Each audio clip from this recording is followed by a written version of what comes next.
Ya, hello guys, Assalamualaikum. So, insyaAllah dalam video kali ini, kita akan belajar secara praktikal cara-cara nak buat database dan table-table dia menggunakan MySQL Workbench dengan PHP MyAdmin. Okay, dalam video sebelum ni, kita dah belajar secara teori database ni apa dia, table tu apa dia, attribute tu apa dia. Antara tips yang suka untuk saya ulang dekat sini adalah kena ingat setiap satu table menerangkan satu entiti sahaja. Yang ini sangat berguna bila sistem tu jadi makin lama makin besar lah. Tapi tak apa, kalau you all macam pening-pening kan, sistem kenapa kecil-kecil lagi, tak apa fikir sangat pasal tu. So hari ni kita akan go untuk practical. Macam you all tengok, sekejap saya tekan monitor. Okay, macam you all tengok sekarang ni, saya dah set satu ERD, saya dah buatkan satu ERD yang mana ada dua table, users dengan address. Okay, user dengan address. Yang ni patutnya dia plural. So bolehlah letak addresses. Lebih kurang macam gitu. Okey, jadi dalam ERD ni kita akan cuba praktikkan seberapa banyak attribute type yang berbeza supaya kita tahu oh email boleh guna benda ni. Kalau boolean macam mana, kalau double macam mana. Dan insyaAllah saya akan juga share macam mana nak buat relationship dia. Relationship ni sebenarnya sistem-sistem besar je ada. Sistem kecil ada juga, cuma kita jarang pakai. Okey, jadi kita akan mulakan dengan saya buka dulu saya punya MySQL Workbench. Kita akan guna MySQL Workbench dulu, kemudian saya akan tunjuk pula guna PHP MyAdmin. Okey, jadi kita pergi kat localhost, ini saya punya sistem. Kepada yang tak sure ataupun tak tahu macam mana seboleh ada MySQL Workbench, saya ada sediakan link dalam description, you all boleh tengok macam mana install MySQL Workbench. Dan MySQL Workbench ni dia sebenarnya database client database client sebab saya pakai Laragon. Laragon dan Laragon ni lah ada database semua sekali. Cuma saya dah set supaya saya punya client ni pakai MySQL Workbench. Okay. Jadi first kali paling mudah adalah kita buat new DB. Okay, contoh dalam ni saya set nama dia sebagai database tutorial. Dari segi nama database, kena ingat nama database dinasihatkan tak ada capital. Dinasihatkan tidak dimulakan dengan nombor. Dan dinasihatkan, bukan nasihatkan, tak boleh ada white space. Tak boleh ada space kalau macam gini kan. Sekejap, sorry. Database. Wait. Nampak? Kalau macam dalam ni, dia dah automatically reject dah kalau ada white space. Kalau kita tekan space tu, dia tak boleh tekan. Sebab tak boleh ada. So, kita buat database tutorial. Okay, apply. Finish. Kemudian kita akan nampak kita punya database tutorial kat sebelah kiri ni. Okay, you can see this. Okay, pergi dekat table, kita akan create table. Okay, dalam create table ni, saya akan create dua table dulu. Yang pertama adalah table users. Dan saya apply je dulu. Apply. Okay, saya tak boleh create table kosong je. Nak kena buat juga ada ni. Kalau kita tak apa, kita buat dulu. So, yang pertama adalah ID. Okay, kejap saya buka sebelah-sebelah supaya senang nampak. Okay, ini boleh tutup supaya dibesarkan. Okay, cantik. Okay, so ID ni dia adalah type integer dan tak boleh null. Antara benda yang saya tak tulis dekat sini adalah ID ni dia adalah primary key. Okay, dan dia not null. Dan dia mestilah auto increment. Sebab bila kita tambah rekod kan, dia akan automatically jadi 1, 2, 3, 4, 5. Okay. Jadi ini saya akan buat dulu semua kolom tu. So saya buat. Lepas tu email. Kemudian email. Okay, email saya set varchar 50. Okay, 50 ni maknanya 50 karakter Okay, untuk email saya nak set dia tak boleh kosong, tak boleh null dan dia mestilah unique. So kita tekan macam ini. Okay, seterusnya password. Password kenapa kita set sebagai varchar dan biasanya saya akan letak 255 lah. Tapi kalau you all rajin ataupun ikut sistem sebenarnya kan, kalau kita simpan password kita dalam bentuk hashing, kita boleh letak dia 128, kita boleh letak dia 60. Just make sure dia boleh simpan semua sekali. Biasanya saya set 255 supaya tak ada kesilapan lah. Kemudian dia not null sebab benda ni perlu ada, dia tak perlu unique. Okay. Kemudian barulah pada name. Ni varchar 45. Kalau saya set kat situ, varchar adalah 100. Okay, kita go pada 100. Kemudian phone. Okey, phone ni kalau ikutkan boleh je kita guna integer sebab dia whole number kan. Tapi saya tak sarankan sebab varchar name yang menggunakan sorry, nombor telefon kebiasaannya ada simbol. Simbol macam tambah, simbol-simbol biasa simbol tambah je lah sebab country code kan. So yang itu kita kena set dia sebagai varchar sebab kita nak simpan benda tu. Okey. Kemudian dia adalah nullable. Name not null. Tapi phone ni nullable. So kita tak payah tick yang NN ni. Not null. Okey. Kemudian gender. Okey. Yang gender ni dia saya set pakai enum. Enum ni apa dia? Enum ni dia adalah macam kita punya select macam ni. Ini kan select kan? Contoh nak mudah saya tunjuk terus. Enum. EE. Mana enum dalam ni? Ni enum. Okey, dalam enum apa yang kita kena set adalah kita kena set apa yang dia boleh terima. Contoh saya nak terima male dengan okey dengan female.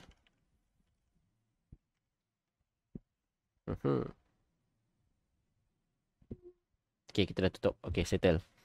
Enum dia terima male dengan female. Enum ni dia macam boolean tapi dia ada banyak. Dan dia boleh terima apa yang kita set saja. Biasanya kita guna untuk warna lah, warna pilihan-pilihan yang bukan dua je. Okey. Kemudian, the capital. Kita akan buat height. height. Yang ni kita akan pakai double. Okey, double yang nombor pertama ni adalah tiga tiga nombor yang pertama macam 162, 163, satu like that lah kan. Dan yang belakang ni adalah berapa nombor perpuluhan yang kita nak. Contoh saya nak 2 je. So saya tulis 2 je lah. Okey. So seterusnya is admin. Is admin. Is admin ni sebenarnya saya buat biasanya untuk tahu user ni sejenis admin ke bukan. Okey. Jadi untuk is admin saya gunakan boolean sebab dia jawapannya antara 2 je. Kita cek boolean.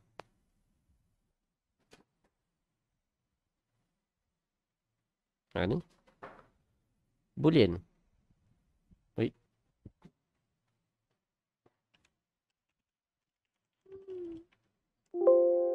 Boolean default dia kita set sebagai kosong. Okay, dia bukan primary, dia boleh je null, tak ada masalah pun. Okay, so kat sini, kat dalam MySQL Workbench ni, dia tukarkan daripada boolean tu jadi tiny integer. Tak ada masalah lah, asalkan dia faham. Okay, kemudian kita akan buat address ID. Address ID ni, dia adalah integer dan kita tak perlu setkan dia sebagai berapa nombor dia. Sebab address ID ni dia adalah FK. Kita tengok kat sini kan, foreign key. Dia adalah FK kepada address ID nanti. Okay. So, dalam ni apa yang kita boleh buat adalah kita setkan dia sebagai index. Okay. So, dalam ni kita pergi kat indexes. Kita boleh letak apa tu nama dia tadi? Address ID. Index kita letak kat sini. Okey. Index column. Apply. So kat sini dia bagi summary. Dekat sini dia bagi summary. Kalau kita buat ni apa dia? ID, integer, not null, auto increment. Okey. Okey. Password not null, phone null, null, double okey. Tiny integer null, okey. Integer primary key adalah ni, unique index adalah email dan index adalah address ID. Okey. So kita pun apply. Okey. Settle untuk table yang pertama. Sekarang ni kita nak buat table yang kedua. Okey. Kita buka balik kita punya tadi. Okey. So apa yang kita buat adalah kita boleh right click lagi, create table. Prosedur dia sama. Cuma kali ni lebih mudah sebab pendek je. Addresses. Okey. So kat sini akan ada ID. Integer primary key. Okey, betul. Kemudian saya nak kata dia ada address. Address ni sebab biasanya address adalah panjang, kita akan gunakan text. Text. Long text, medium text, biasanya medium text cukup lah. Okay. Mungkin dekat sini kita akan start ada soalan tau. Kenapa nak kena pakai teks, varchar? Kan varchar kita boleh set sampai 1000, 2000 kan. Betul. Tapi apa yang membezakan dia adalah size database kita. Size database kita. Lagi besar kita punya database, lagi besar file database kita. Jadi dia tak optimize. Kita kalau boleh nak file kecil-kecil je supaya dia laju. Sebab tu kalau ada peluang pakai varchar, pakai varchar. Kalau boleh, sebab teks lagi besar daripada varchar. Tu kita kena faham itu lah. Mudah kata lagi panjang kita sediakan tempat dia, lagi banyak saiz yang dia akan ambil. Mudahnya macam itu. Okay. So kita teruskan dengan postcode. Yang ini adalah INT 8. Okay. Kemudian state daerah. Yang ini adalah varchar. Varchar yang ini kita set 100. Okey. Dah tak adalah sekejap. Ini delete selected. Okey, benda kita check. Semua ni adalah not null. Okey, settle. So, kita apply dulu. Nanti kita tengok kat sini. ID not null, address medium. Okey. Primary key. Okey, apply. Alright. So, selesai untuk buat database dekat MySQL Workbench. Okey. So, hasil dia apa? Hasil dia dekat sini, kita akan nampak dalam database tutorial, ada dua dah table. Ada dua table macam ini. Okey. So, ini kita boleh tekan macam ini. Dia keluarlah macam ni. Tada! Sama juga dengan table address. Yang ni nanti kita belajarlah untuk masukkan data apa semua. Okay. So, untuk MySQL Workbench macam tu je. Okay, kita dah siap dekat MySQL Workbench. Sekarang ni kita akan belajar pula macam mana nak buat dekat PHP-MyAdmin. Okay, dekat PHP-MyAdmin kita kena buka kita punya browser sekejap. Okay, so saya buka localhost PHP-MyAdmin. Lupa. Kejap. MyAdmin. Apa dia pergi kat sini? Okey, tak apa. Kalau susah, kita pergi kat sini. Buka lah Aragon kita. Database. Oh, betul. Okey, password. Username root. Password tak ada. Kosong. So, ini adalah database kita pakai PHP-MyAdmin. Okey, macam tadi kita ada database tutorial. Dalam ni kita ada macam ni. Okey, jadi dalam PHP-MyAdmin, apa yang kita boleh buat adalah kita boleh tekan new. Kemudian kita bagi nama dia database. Tutor. Sebab tutorial dah ada nama, so kita buat database tutor. Okey. So, yang pertama kita buat table user. Pakai PHP-MyAdmin ni dia mudah lagi sebenarnya. Sebab dia lagi senang nak tulis-tulis apa semua. So, kat sini kan kita ada 4. 1, 2, 3, 4. Kita kira 1, 2, 3, 4, 5, 6, 7, 8, 9. So, saya kena tambah lagi 5 kolom. Okay. So, cara tambah kolom, saya tambah dulu kolom. Okay, bila dah cukup ni, saya bolehlah senang-senang tukar macam ni. Kita buat email. Oi, tak keluar. Email. Password. Name. Phone. Sorry. Phone. Gender. Height. Is admin. Dengan address. Okay. Jadi pertama kita settlekan dulu dia punya type. Untuk type dekat sini dah betul dah integer. Cuma kat sini kita nak set varchar. Length dia adalah 50. Kemudian password pun varchar. Length dia 255. Name pun varchar 100. Phone adalah varchar biasanya 20 je. Gender. Kat sini best. Kalau macam dalam dalam MySQL Workbench tadi dia macam pening-pening sikit kan nak tulis kan. Kalau dalam ni dia mudah sikit. Kejap saya mencari. Mana dia pergi? Binary, tiny, enum. Dalam enum kita terus boleh set value dia apa. Contoh saya kata saya nak male kan. Okay, male. Kat sini saya boleh set male, lepas tu female. Yang tak guna ni saya buang lah. Okay, enter. Dia jadi macam ni. Okay, untuk height saya nak set dia sebagai double. So kat sini kita buat 3, 2. Okay, asadmin ni kita pakai boolean. Boolean. Okay, length dia tak ada. Boolean memang tak ada. Cuma default dia adalah kosong. Kita kena define dia. Default dia adalah kosong. Kemudian address underscore ID. Dia adalah integer. Okay. Secara ringkasnya dia macam itu. Cuma sekarang ni kita nak set mana satu yang null. Kalau tadi dalam MySQL Workbench dia set mana satu yang tak null kan, not null kan, NN. Yang ni kita nak set mana satu yang null. Contohnya yang null adalah, kalau kita tengok dalam ni, yang null adalah phone, height dengan address. Okay, so kita boleh tick dekat phone, height dengan address ID. Kemudian jangan lupa juga untuk kita tekan ID ni sebagai auto increment sebab dia adalah primary key. Yang ni kita buat dia sebagai index. Index name adalah address ID.